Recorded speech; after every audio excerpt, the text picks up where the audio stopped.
We started with the heavy makeup, which was the most complex and took the longest. I tell the little story, the first day of shooting was the courtroom scene where I'm getting Joe off, and it was 95 degrees in Camden, and they applied the latex, ours, and latex constricts when it's applied, and your body swells.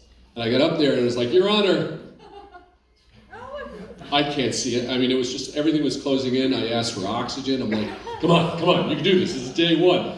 And I just started, it was, the latex was pressing on my carotid artery. And I was just like, I couldn't explain it. I was like, Why don't we have Vincent explain it? Vincent? The edges start to lift. I mean, a good deal of that was my fault, but that was also, Bob Layden, who's no longer with us, was responsible for heading up the fat makeup, which was beautifully done. And even in hindsight, I look at it, and I mean, now you see The Whale, which was done with silicone and won the Oscar for best makeup. But then you look at this, it being foam and being over 30 years ago, and I think it's beautiful and exceptional. And so rest in peace to Bob Layden, who became a very close friend. And didn't he do Linda Blair's makeup?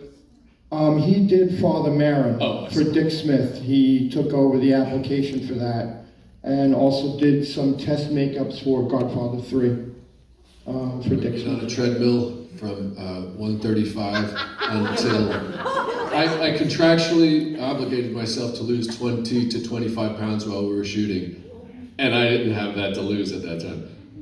And so then at 2 o'clock in the morning, I get in the makeup chair, and we'd have to break every once in a while and get out of the makeup chair at about 7 a.m.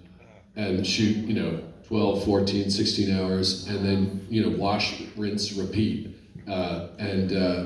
There's a thing called forced calls where you're required to come back to the set without having 12 hours elapsed. And it's for health reasons, for safety reasons, but I kept getting my call to show up forced because of time constraints.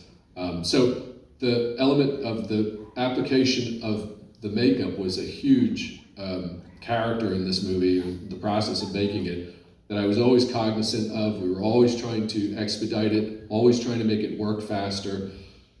And even in scenes where, very benign, you don't really see my face too much, it was always somehow 4 or 5 hours of makeup. And, like Vinny said, we had a lot of fun in the makeup room. I mean, it was psychological torture. But then again, I could hear my father, God rest his soul, say, get a fucking real job, will you? RoboCop and this one, and then another 5-hour makeup job. And I said to my wife, shoot me if I ever take another job like this. So she picked up a camera. Launching. Yeah, but in preparation for, let me just say this, for all that work that Bob did, he's talking about them saying, go and get a real job. I have such admiration for this man, because the one thing which is, you may or may not know, but for quite a few years now, this man is a captain with the fire department in New York State. So besides being a brilliant actor, this guy has a job that, to me, he's a real hero. I come to a fire call sometimes and they're like, that's Billy Halleck.